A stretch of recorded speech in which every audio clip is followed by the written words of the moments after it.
അങ്ങനെ 2026 civil police ഓഫീസറിൻ്റെ പരീക്ഷ അടുത്ത മാസം എന്ന് പറയുമ്പോൾ നമ്മുടെ ജൂൺ മാസം 20-ാം തീയതി നടത്താനായിട്ട് പോവുകയാണ്.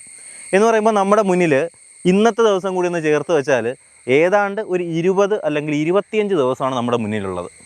ഞാൻ ഈ വീഡിയോ ഇപ്പോൾ ചെയ്യാനുള്ള റീസൺ എന്ന് പറഞ്ഞാൽ നമുക്ക് CPO പരീക്ഷയ്ക്ക് ഏതൊക്കെയാണ് നമ്മുടെ ഹോട്ട് ടോപ്പിക്സ് എന്നുള്ള കാര്യം നിങ്ങളുമായിട്ടൊന്ന് ഡിസ്കസ് ചെയ്യുന്നതിന് വേണ്ടിയിട്ടാണ്. എന്ന് പറയുമ്പോൾ സ്പെഷ്യൽ ടോപ്പിക്കിൻ്റെ കാര്യത്തിൽ പ്രത്യേകിച്ച് ഞാൻ പറയേണ്ട ആവശ്യമില്ലല്ലോ, അത് ഞാൻ നിങ്ങൾക്ക് പറഞ്ഞുതരാം. രണ്ടാമത് പറഞ്ഞുതരാം.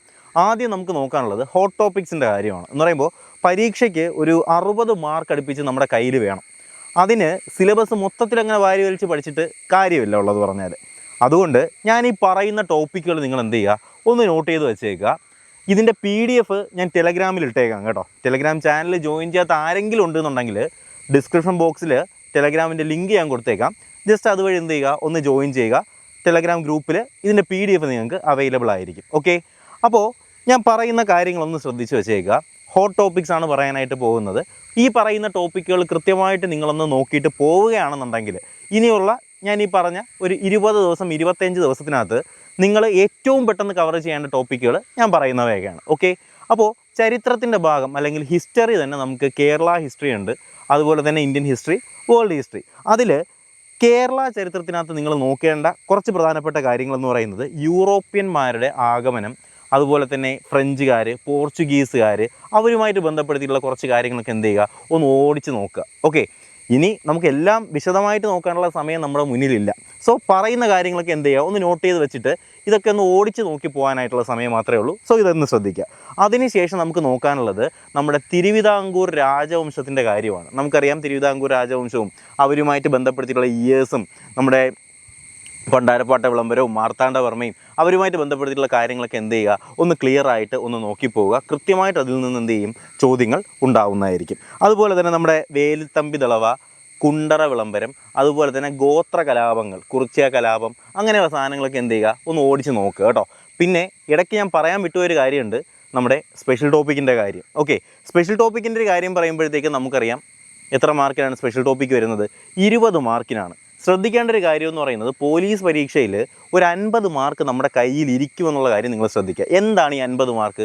20 മാർക്ക് സ്പെഷ്യൽ ടോപ്പിക്ക് വരുന്നുണ്ട്, പിന്നെ 10 mark English, 10 mark maths, 10 mark Malayalam. ഇതെല്ലാം കൂടി എത്ര മാർക്കായി? ഇപ്പോൾ തന്നെ 50 മാർക്കായി. സ്പെഷ്യൽ ടോപ്പിക്കിന് ഞാൻ പറയുന്ന കാര്യങ്ങൾ മാത്രം നോക്കിയാൽ മതി, അതിൻ്റെ പുറത്തോട്ട് നോക്കേ വേണ്ട, വേറെ ഒന്നും നിങ്ങൾ നോക്കണ്ട. നമ്മുടെ ബാച്ചിൽ ഞാൻ തരുന്ന ക്ലാസ്സുകൾ കാണുക, ഞാൻ തരുന്ന നോട്ട്സ് കൃത്യമായിട്ട് ഫോളോ അപ്പ് ചെയ്യുക, അതുപോലെ തന്നെ തരുന്ന മോഡൽ എക്സാംസും മോക്ക് ടെസ്റ്റുകളും കൃത്യമായി അറ്റൻഡ് ചെയ്യുക. ഇന്ന് തൊട്ട്, ദാറ്റ് മീൻസ് ഇനി നമ്മുടെ ബാച്ചിലോട്ട് ജോയിൻ ചെയ്ത് കഴിഞ്ഞാൽ ഈ വരാൻ പോകുന്ന ശനി ഞായർ എല്ലാ വീക്കെൻഡ്സിലും എന്ന് പറയുമ്പോൾ ശനിയും ഞായറും നിങ്ങൾക്ക് ഇനിയുള്ള ദിവസങ്ങളിൽ നമ്മുടെ ബാച്ചിനകത്ത് മോഡൽ എക്സാംസും മോക്ക് ടെസ്റ്റുകളും കാണും കേട്ടോ. ബാച്ചിലേക്ക് ജോയിൻ ചെയ്യാൻ താല്പര്യമുള്ള ആരെങ്കിലും ഉണ്ടെന്നുണ്ടെങ്കിൽ ഞാൻ ഒരുപാട് തവണ പറഞ്ഞൊരു കാര്യം തന്നെയാണ്, ബാച്ചിലേക്ക് നിങ്ങൾക്ക് ഇനിയും ജോയിൻ ചെയ്യാം. അതിനുള്ള ഫെസിലിറ്റീസ് അവൈലബിൾ ആണ്. സൈഡിൽ ഞാനൊരു നമ്പർ കൊടുത്തേക്കും, നിങ്ങൾ കണ്ടിട്ടുണ്ടാവുമല്ലോ. ഈ നമ്പറിലോട്ട് എന്ത് ചെയ്താൽ മതി, വാട്സപ്പിൽ CPO അല്ലെങ്കിൽ WCPO എന്നൊരു മെസ്സേജ് അയച്ചാൽ മതി. ഡീറ്റെയിൽസ് ഞാൻ നിങ്ങൾക്ക് അയച്ചു തരും. അതിനകത്ത് പറയുന്നത് മാത്രം നിങ്ങൾ പഠിച്ചാൽ മതി, പുറത്തുനിന്ന് ഒന്നും നോക്കണ്ട. ഓക്കെ, അപ്പോൾ ആ 20 മാർക്കിൽ നിന്ന് നിങ്ങൾക്ക് എത്ര മാർക്ക് കിട്ടണം, അതിൽ നിന്ന് നിങ്ങൾക്കൊരു 18 മാർക്ക് അത് ഞാൻ നിങ്ങൾക്ക് വാങ്ങിച്ചു തരും. പിന്നെയുള്ളത് ഇംഗ്ലീഷ്, മാത്സ്, മലയാളം 30 മാർക്കാണ്. കൃത്യമായിട്ട് ഡെയിലി റിവിഷൻ നടത്തുക. ഈ 30 മാർക്കിൽ നിന്ന് നിങ്ങൾക്കൊരു 20 മാർക്ക് അതിനകത്ത് നിന്ന് വാങ്ങിക്കാൻ കഴിഞ്ഞാൽ മതി. അപ്പോൾ തന്നെ നമുക്ക് എത്ര മാർക്കായി? ഇംഗ്ലീഷ്, മാത്സ്, മലയാളത്തിൽ നിന്ന് 20, പിന്നെ സ്പെഷ്യൽ ടോപ്പിക്കിൽ നിന്നൊരു 18. അപ്പോൾ എത്രയായി? എല്ലാം കൂടി 38 മാർക്കായേ. നമുക്ക് ബാക്കിയുള്ള ടോപ്പിക് എന്ന് പറയുമ്പോൾ ജനറൽ ടോപ്പിക്ക് ബാക്കിയുള്ളത് 50 മാർക്കാണ്. ഈ 50 മാർക്കിൽ നിന്ന് നിങ്ങൾ എത്ര മാർക്ക് വാങ്ങിക്കണം? ഒരു 25-30 മാർക്ക് നിങ്ങൾ അതിനകത്ത് നിന്ന് വാങ്ങിച്ചാൽ ലിസ്റ്റിനകത്ത് കയറും, വേറെ ടെൻഷൻ ഒന്നും വേണ്ട. ഓക്കെ, അപ്പോൾ ഞാൻ പറഞ്ഞ പോലെ സ്പെഷ്യൽ ടോപ്പിക്ക് ബാച്ചിലേക്ക് ആരെങ്കിലും ജോയിൻ ചെയ്തിട്ടില്ല എന്നുണ്ടെങ്കിൽ അവസാന നിമിഷത്തിലോട്ട് ഇനിയും പോകരുത്. നമ്മുടെ ഡേയ്സൊക്കെ ഓൾറെഡി കൗണ്ടഡ് ആണ്. ഓക്കെ, അപ്പോൾ ഞാൻ പറഞ്ഞത് നമ്മുടെ കേരളത്തിൻ്റെ കലാപങ്ങൾ ഒന്ന് ശ്രദ്ധിക്കണം. അതുപോലെ തന്നെ നിങ്ങൾ അതിന് ശേഷം നോക്കാനുള്ളത് കേരളത്തിൻ്റെ ദേശീയ പ്രസ്ഥാനങ്ങളുടെ പങ്ക് എന്ന് പറയുമ്പോൾ അതിനകത്ത് നിങ്ങൾ നമ്മുടെ കേരളത്തിൻ്റെ പത്രങ്ങൾ ശ്രദ്ധിക്കണം.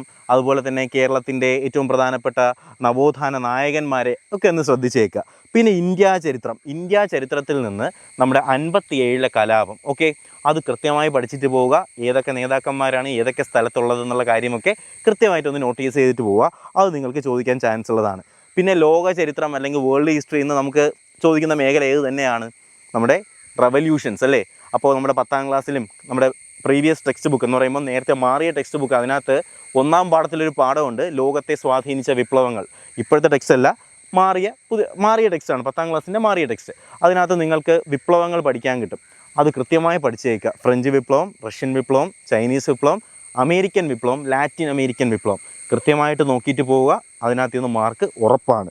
പിന്നെ നമ്മൾ നോക്കുമ്പോഴത്തേക്കും ഭൂമിശാസ്ത്രം അല്ലെങ്കിൽ ജോഗ്രഫിക്കകത്ത് നിങ്ങൾ ശ്രദ്ധിക്കാനുള്ളത് ഏറ്റവും ബേസിക് ആയിട്ടുള്ള കുറച്ച് കാര്യങ്ങളൊക്കെ പഠിച്ചിട്ടോ വലുതായിട്ട് വെച്ചാൽ ഇതൊന്നും അറിയില്ല എന്നുണ്ടെങ്കിൽ അതിലേക്ക് കൂടുതൽ ടൈം ഇൻവെസ്റ്റ് ചെയ്യരുത്. അറിയാമെന്നുള്ള സാധനങ്ങൾ റിവൈസ് ചെയ്യാനുള്ള സമയമേ മാത്രമേ നമ്മുടെ കയ്യിലുള്ളൂ. ഓക്കെ, അപ്പോൾ ജോഗ്രഫിക്കകത്ത് നിങ്ങൾ നോക്കാനുള്ള ഏറ്റവും പ്രധാനപ്പെട്ട കാര്യങ്ങൾ കാർഷിക വിളകളും അതിൻ്റെ മാസങ്ങളൊക്കെ എന്ത് ചെയ്യുക, ഒന്ന് നോട്ട് ചെയ്ത് സെറ്റ് ചെയ്തിട്ട് പോവുക. കൃത്യമായിട്ട് ആ PDF-നകത്ത് ഞാനത് കൊടുത്തിട്ടുണ്ട്. എല്ലാവരും നമ്മുടെ ഗ്രൂപ്പിൽ കയറിയിട്ട് ഗ്രൂപ്പിനകത്ത് നിന്ന് ആ PDF ഒന്ന് ഡൗൺലോഡ് ചെയ്ത് വായിച്ച് നോക്കുക. അതിനുശേഷം കേരള ഭൂമിശാസ്ത്രം സെയിം തന്നെയാണ്. നദികൾ, പോഷക നദികൾ, അങ്ങനെയുള്ള കാര്യങ്ങളൊക്കെ കൃത്യമായിട്ട് നോക്കുക. പിന്നെ സാമ്പത്തിക ശാസ്ത്രം, എക്കണോമിക്സിൽ നിന്ന് നല്ല രീതിയിൽ ക്വസ്റ്റ്യൻ വരും. നിതി ആയോഗ് പഠിച്ചിട്ടേ പോകാവൂ. നിതി ആയോഗിൽ നിന്ന് ഷുവർ ഷോട്ടായിട്ട് ക്വസ്റ്റ്യൻസ് ഉണ്ടാവും. പഞ്ചവത്സര പദ്ധതികൾ എക്കണോമിക്സിൽ നിന്ന് നോക്കേണ്ടതാണ്. നിതി ആയോഗ് നോക്കണം, പഞ്ചവത്സര പദ്ധതി നോക്കണം. ഓക്കെ, അതുപോലെ തന്നെ ഭരണഘടന, കോൺസ്റ്റിറ്റ്യൂഷൻ വിട്ടൊരു കളി പോലീസ് പരീക്ഷയ്ക്ക് ഉണ്ടാവത്തില്ല. കോൺസ്റ്റിറ്റ്യൂഷൻ അരച്ച് കലക്കി തന്നെ കുടിച്ചോളണം. അതുപോലെ തന്നെ ഭരണഘടനാ ഭേദഗതികൾ, കോൺസ്റ്റിറ്റ്യൂഷനകത്തുള്ള ഭരണഘടനാ ഭേദഗതികൾ ക്ലിയർ ചെയ്ത് നോക്കുക. പിന്നെ കേരള ഭരണ സംവിധാനം എന്ന് പറയുന്നൊരു പോർഷൻ, അതിനകത്ത് നിന്ന് കേരള ദുരന്ത നിവാരണ അതോറിറ്റി കൃത്യമായിട്ട് പഠിച്ചിട്ട് പോവുക. നോക്കിക്കോളൂ, പരീക്ഷയ്ക്ക് ക്വസ്റ്റ്യൻ വരും. കേരള ദുരന്ത നിവാരണ അതോറിറ്റിയിൽ നിന്ന് എക്സാക്ട്ലി ക്വസ്റ്റ്യൻ ഉണ്ടാവും. സോ അതൊന്ന് നോക്കുക. തണ്ണീർത്തട സംരക്ഷണം ക്വസ്റ്റ്യൻ ഗ്യാരൻറ്റീഡാണ്. അതുപോലെ തന്നെ ഈ 2 സാധനങ്ങൾ കൃത്യമായിട്ട് നോക്കുക കേട്ടോ. ഏതൊക്കെയാണ്? ഞാൻ നേരത്തെ പറഞ്ഞിട്ടുണ്ടായിരുന്ന ദുരന്ത നിവാരണ അതോറിറ്റി, തണ്ണീർത്തടം. ഇത് രണ്ടിൽ നിന്ന് ഏതെങ്കിലും ഒരു ക്വസ്റ്റ്യൻ ഗ്യാരൻറ്റീഡായിട്ട് ചോദിച്ചിരിക്കും. അതുപോലെ തന്നെ മന്ത്രിസഭ, ഇപ്പോഴത്തെ മന്ത്രിസഭ പഠിച്ചിട്ട് പോകണ്ട, അതിൽ നിന്ന് ക്വസ്റ്റ്യൻ ഉണ്ടാകത്തില്ല. അഥവാ ചോദിച്ചാലും ക്വസ്റ്റ്യൻസ് ഓൾറെഡി പ്രിപ്പയർ ചെയ്ത് വെച്ചിട്ടുള്ളതാണ്. നിലവിലെ മന്ത്രിസഭ പഠിച്ചിട്ട് പോയിട്ട് കാര്യമില്ല. ഓക്കെ, പിന്നെ physics, chemistry, biology previous questions നോക്കുക കേട്ടോ. ഞാനത് നമ്മുടെ ടെലഗ്രാം ഗ്രൂപ്പിനകത്ത് അപ്ലോഡ് ചെയ്തേക്കാം. പ്രീവിയസ് ക്വസ്റ്റ്യൻസ് നോക്കുക, റിലേറ്റഡ് ആയിട്ടുള്ള സാധനങ്ങൾ നോക്കിയിട്ട് പോവുക. ഫിസിക്സ്, കെമിസ്ട്രി, ബയോളജിയിൽ നിന്ന് അതിനകത്ത് നിന്നേ ക്വസ്റ്റ്യൻസ് ഉണ്ടാകത്തുള്ളൂ, അല്ലെങ്കിൽ അതിൽ നിന്ന് റിലേറ്റഡ് ആയിട്ടുള്ള സാധനങ്ങൾ ഉണ്ടാകത്തുള്ളൂ. ഇതൊന്നും അറിയാത്ത ഒരുപാട് പേരുണ്ട്. എന്ന് പറയുമ്പം ഈ സയൻസ് ബാക്ക്ഗ്രൗണ്ട് ഇല്ലാത്ത പിള്ളേരുണ്ട് അല്ലേ, കൊമേഴ്സും ഹ്യൂമാനിറ്റീസൊക്കെ പഠിച്ചവരുണ്ട്. അവർക്കൊക്കെ ഒരു ബേസിക് നോളജേ കാണുകയുള്ളൂ. നിങ്ങൾ ഒരുപാട് ടൈം എവിടെ ഇൻവെസ്റ്റ് ചെയ്യരുത്, സയൻസിൽ ഇൻവെസ്റ്റ് ചെയ്യരുത്. അത് നിങ്ങൾക്ക് ബാക്കിയുള്ള സമയം അല്ലെങ്കിൽ ബാക്കി പോർഷൻസ് പഠിക്കാനുള്ള സമയം ലാഗ് ആവാനുള്ള ചാൻസ് ഉണ്ട്. പിന്നെയുള്ളത് നമ്മുടെ കറണ്ട് അഫയേഴ്സ് പ്രധാനമായിട്ട് നിങ്ങൾ നോക്കാനുള്ളത് നോബൽ സമ്മാനം. ഒരു കാരണവശാലും കഴിഞ്ഞ വർഷത്തെ മാത്രം പഠിച്ചിട്ട് പോരുത്, പണി 8ൻ്റെ കിട്ടും. ഓക്കെ, കഴിഞ്ഞ നമ്മുടെ ക്വസ്റ്റ്യൻസ് നോക്കിയാൽ നിങ്ങൾക്ക് മനസ്സിലാവും. 23 വരെ ചോദിച്ചിട്ടുണ്ട്.